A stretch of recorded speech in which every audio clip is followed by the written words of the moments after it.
Hello, my name is Sofía Treviño and I'm going to talk about humans in the biosphere. The effects of human activities. How do our daily activities affect the environment? Well, humans affect regional and global environments through agriculture, development, and industry in ways that have an impact on the quality of Earth's natural resources, including soil, water, and the atmosphere. Agriculture is one of the most important dimensions in human history. Modern agricultural practices have enabled farmers to double world food production over the last 50 years. Monoculture, for example, is the practice of clearing large areas of land to plant a single highly productive crop year after year.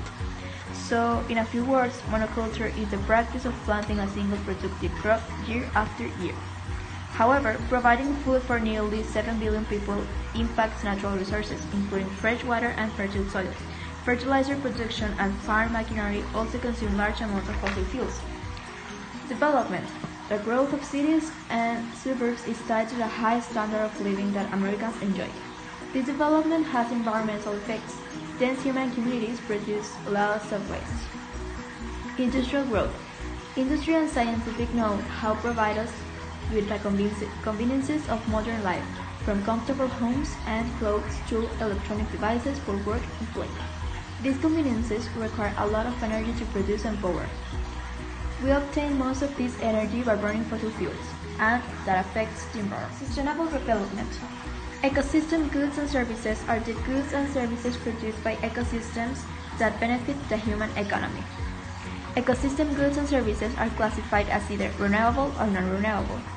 Renewable resources can be produced or replaced by a healthy ecosystem, while some resources are non-renewable resources because natural processes cannot replenish them within a reasonable amount of time.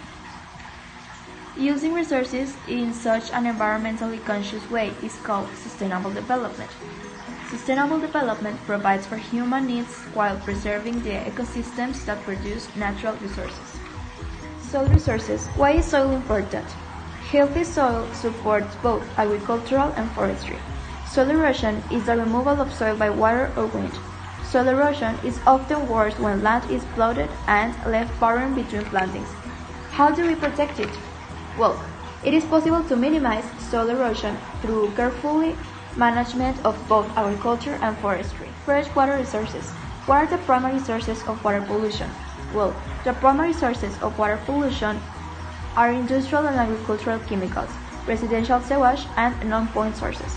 Industrial and agricultural chemicals get into a water supply. It has disastrous effects on the organisms that directly or indirectly rely on the water, a function of a phenomenon called biological magnification.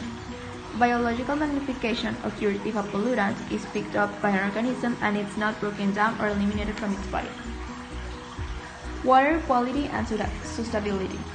One key to sustainable water use is to protect the natural systems involved in the water cycle. Forests and other vegetation help purify water that seeps into the ground or runs off into rivers and lakes. Protecting these ecosystems is a critical part of watershed conservation. A watershed includes all the land whose groundwater streams and rivers drain into the same place. Atmospheric resources. What are the major forms of air pollution? Well, common forms of air pollution include smoke, acid rain, greenhouse gases, and particulates. Particulates are microscopic particles of ash and dust released by certain industrial processes and certain kinds of diesel engines. The value of biodiversity. Biodiversity is the total of all the genetically based variation in all organisms in the biosphere. Why is biodiversity important? Well, biodiversity's benefits to society include contributions to medicine and agriculture, and the provision of ecosystem goods and services. Biodiversity exists on three levels: ecosystem diversity, species diversity, and genetic diversity. Ecosystem diversity refers to the variety of habitats, communities, and ecological processes in the biosphere. The number of different species in the biosphere or in a particular area is called species diversity. Genetic diversity can refer to the sum total of all different forms of genetic information carried by a particular species or by all organisms on Earth. Threats to biodiversity. What are the most significant threats to biodiversity?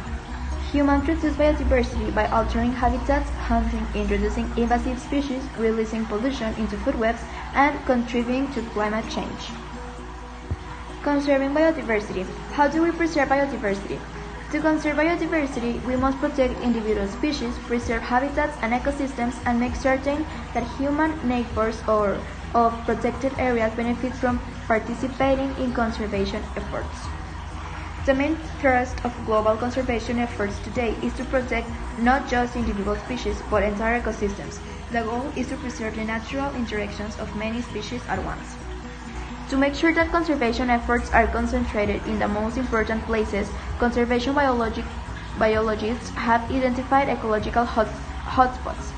An ecological hotspot is a place where significant numbers of species and habitats are in immediate danger of extinction. Ecological footprints. What is our impact on the biosphere today? To answer that question, think about the kind of amount of resources each of us uses. Ecologists refer to the human impact on the biosphere using a concept called the ecological footprint. The ecological footprint describes the total area of functioning land and water ecosystems need both to provide the resources and individual or population uses and to absorb and make harmless the wastes of individual or population generated.